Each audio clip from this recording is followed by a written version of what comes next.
Hi all welcome back. ഇന്നത്തെ recipe സിമ്പിളായിട്ട് ഉണ്ടാക്കിയെടുക്കാൻ പറ്റിയ ഒരു പുഡിംഗാണ്. വളരെ പെട്ടെന്ന് തന്നെ ഇത് റെഡിയാക്കി എടുക്കാൻ പറ്റും. അപ്പോൾ വീഡിയോ കാണാം.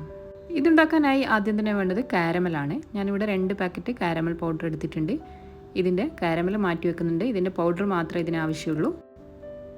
ഇനി ഒരു പാത്രം വെച്ച് ചൂടായാൽ അതിലേക്ക് 3 കപ്പ് പാൽ ഒഴിച്ചു കൊടുക്കുന്നുണ്ട്. അതൊന്ന് ചൂടാക്കിയെടുക്കാം.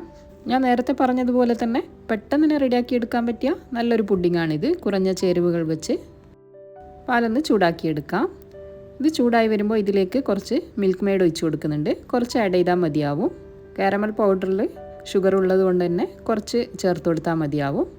ഇതൊന്ന് ചൂടായി വരുമ്പോൾ ഇതിലേക്ക് കാരമൽ പൗഡർ ചേർത്ത് കൊടുക്കാം. അത് ചേർത്ത് നന്നായി ഒന്ന് മിക്സ് ചെയ്ത് കൊടുക്കാം.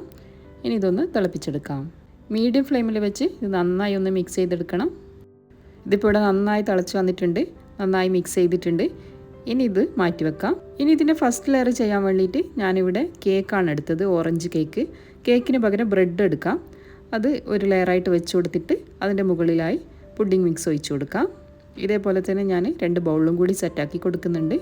ഞാനിപ്പോൾ എൻ്റെ അടുത്ത് കേക്ക് ഉള്ളത് കൊണ്ട് അതെടുത്തതാണ്. അല്ലാന്നുണ്ടെങ്കിൽ ബ്രെഡ് എടുത്താൽ മതി. അങ്ങനെ അത് നന്നായി സെറ്റാകാൻ വേണ്ടി ഫ്രിഡ്ജിലേക്ക് മാറ്റി വെച്ചിട്ടുണ്ട്. ഇനി ഒരു ബൗളിലേക്ക് 2 കപ്പ് ഫ്രഷ് ക്രീം ചേർത്ത് കൊടുക്കുന്നുണ്ട്. 200 ഗ്രാം ഫ്രഷ് ക്രീമാണ്. അതിലേക്ക് മധുരത്തിന് ആവശ്യമായ കണ്ടൻസ് മിൽക്കും കൂടി ഒഴിച്ചു കൊടുക്കാം. അത് ചേർത്ത് നല്ലപോലെ ഇതൊന്ന് മിക്സ് ചെയ്തെടുക്കണം.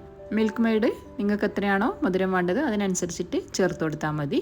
അത് ചേർത്തൊരു ഫോർക്ക് വെച്ച് ഇതുപോലെ ഒന്ന് മിക്സ് ചെയ്തെടുത്താൽ മതി. ബീറ്ററിൻ്റെ ആവശ്യമൊന്നുമില്ല.